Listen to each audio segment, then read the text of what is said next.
반갑습니다. 오늘도 변함없이 바이블 프로젝트에 참여하시는 우리 빅내리 가족들을 축복합니다.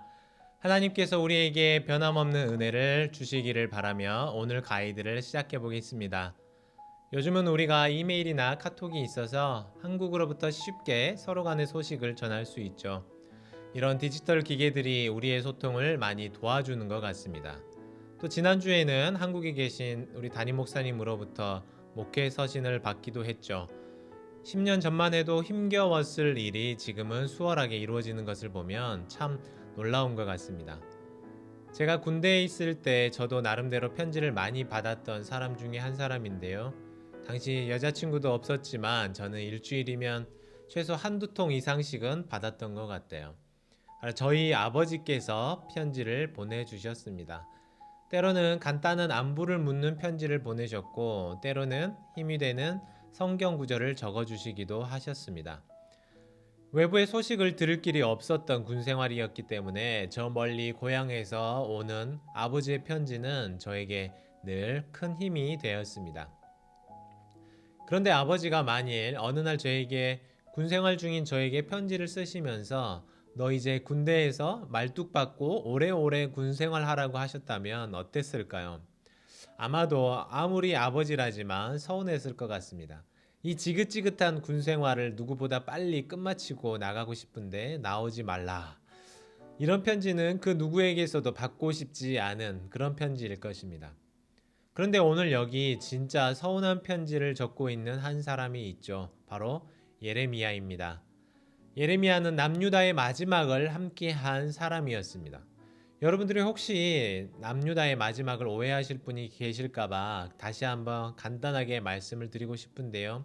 BC 586년에 바벨론에 의해 예루살렘이 함락되고 성전도 완전히 무너졌잖아요. 그리고 남유다의 마지막 왕은 그 당시에 시드기야였습니다. 그러나 남유다의 패망이 조금 더 거슬러 올라간다는 것이죠. 이미 앞선 왕에서부터 예루살렘의 함락 또 남유다의 멸망은 진행되고 있었습니다. 엄청난 포로 행렬도 그 전부터 계속되고 있었고요.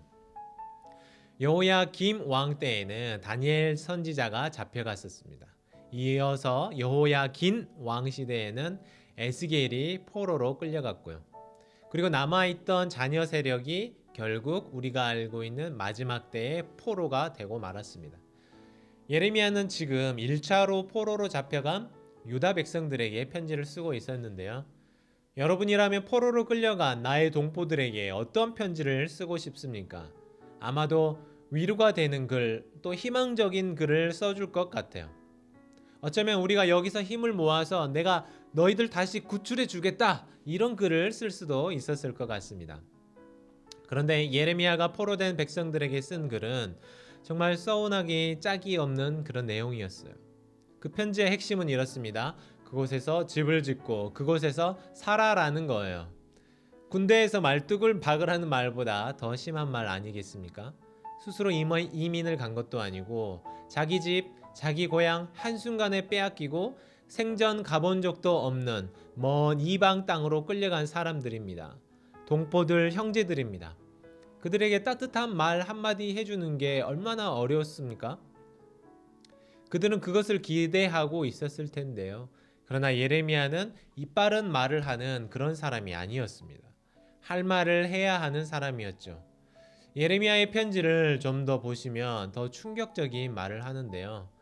바벨론 이방 땅에서 자리 잡고 살아라고 할 뿐 아니라 70년이 차야 돌아오게 될 것이라고 말하고 있습니다.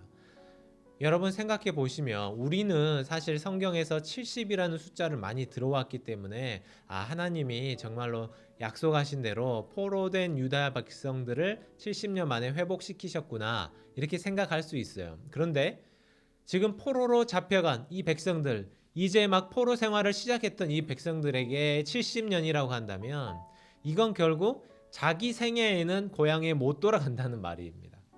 평생 이방 땅에서 살다가 죽는 것이죠. 절망적인 편지입니다. 곧 구하러 가겠다는 말도 아니에요. 1, 2년만 참아라는 것도 아닙니다. 물론 무려 70년을 기다리라고 하고 있어요. 이건 너무 잔인한 형벌처럼 보여요. 아무리 유다 백성들이 회개도 하지 않고 그렇게 예레미야가 별별 말을 해가며 이상한 행동까지 하면서 그들에게 말해도 듣지 않았다고 해서 이렇게까지 해야 하는 걸까요? 좀 지나치던 생각이 들지 않습니까? 하지만 이 예레미야의 편지 안에는 절망적인 소식도 있지만 희망의 메시지 또한 포함되어 있습니다. 이제 다 끝난 것처럼 보였어요. 실제로 얼마 지나지 않으면 또다시 수많은 백성들이 포로로 끌려가게 될 것입니다. 예루살렘 성전이 돌 위에 돌 하나 남겨지지 않고 먼지처럼 다 사라져버리는 모습을 보게 될 것입니다. 그러나 하나님은 남유다 백성들을 이렇게 철저하게 심판하셨지만 한 번 택한 자기 백성을 버리지는 않으십니다. 도리어 회복의 길을 이미 준비하고 계셨던 것이죠. 그래서 저는 11절을 다시 읽어보고 싶은데요. 여호와의 말씀이니라 너희를 향한 나의 생각을 내가 아나니 평안이요 재앙이 아니니라 너희에게 미래와 희망을 주는 것이니라. 하나님께서 분명하게 말씀하십니다. 지금은 재앙처럼 보일 수 있지만 하나님은 오히려 평안을 말씀하십니다. 이것이 미래이고 희망이라고 하십니다. 그런데 우리가 일반적으로 미래를 위한 일이라 라고 한다면 보통 5년, 10년, 길게 보면 20년 정도를 말하지 않습니까?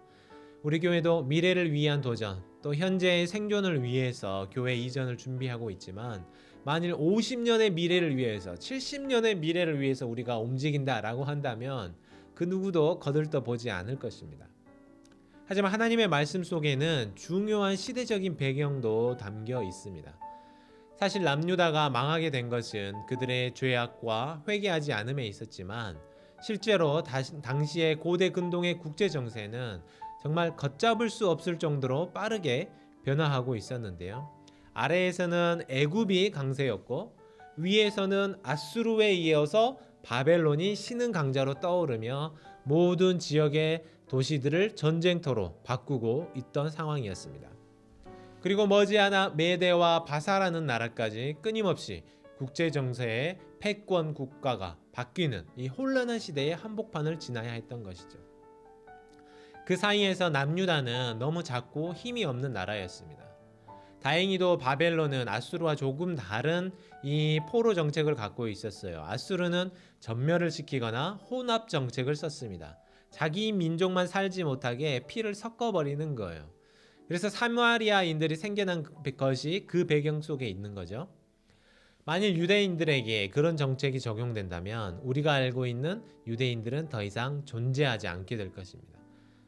그런데 바벨론은 대신 포로로 끌고 가요. 특히 인재들을 출신이나 민족을 무시하고 적극적으로 등용하는 정책을 사용했습니다.